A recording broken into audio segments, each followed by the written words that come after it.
Sir இங்க இந்துக்கள்லாம் ஒற்றுமையா தான் சார் இருக்காங்க. எங்க இருக்காங்க? தமிழ்நாட்டுல இந்துக்கள்லாம் இந்து முஸ்லீம் கிறிஸ்தவர்கள் எல்லாருமே ஒற்றுமையா தான் இருக்காங்க. இந்தியா முழுக்க சனாதன இந்துக்கள் இருங்க இந்தியா முழுக்க தமிழ்நாட்டை பத்தி பேசுவோம் சார். நம்ம நேஷனல் பாலிடிக்ஸ பத்தி பேசல. இல்ல தமிழ்நாடு பாலிடிக்ஸ் தமிழ்நாடு இந்தியால தானே இருக்குது.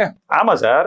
இல்ல நீங்க பஸ்ல இல்ல நீங்க உடனே பஸ்ல தமிழ்நாடு இருக்கான்னு கேட்க கூடாது. நீங்க தமிழ்நாட்டுல பஸ் இருக்கா? அரசு பஸ் இருக்கு. தமிழ்நாடு அரசு பஸ் இருக்கு. ஆனா அதுல தமிழ்நாடு இல்ல. நீங்க என்ன சொல்ல வரனா, தமிழ்நாடுல எல்லாரும் ஒன்னாதான் இருக்கும். ஆனா சனாதன இந்துக்கள்னாலதான் இந்த பிரச்சனை. பாஜக இந்த பிரச்சனையை அரசியலாக்குது, மத துவேஷத்தை தூண்டுது அப்படிங்கிற திமுகவின் குற்றச்சாட்டுக்கு உங்களுடைய பதில் என்ன? சனாதன இந்துனா எனக்கு என்னன்னு சொல்லுங்க. முதல்ல இன்னைக்கு தோழர் ஒருத்தர் சொல்லிக்கிறாரு, நாங்கள் என்னது திமுக இந்துக்களின் விரோதி அப்படின்னு பியூஷ் கோயல் சொல்லுகிறாரு. அதெல்லாம் தப்பு, இது மாதிரி எங்களை சித்தரிக்கின்றார்கள். அப்படிலாம் கிடையாது, நாங்கள் சனாதனத்துக்கு தான் எதிரி, இந்துக்களுக்கு விரோதி இல்ல. அத உங்க முதலாளி சொல்லிட்டோம் அப்படின்னு டக்ளஸ் பார்த்து சொல்லுவாங்கல்ல, அந்த மாதிரி திமுக சொல்லிட்டு போட்ட நீங்க ஏன் கடந்து குதிக்கிறீங்க?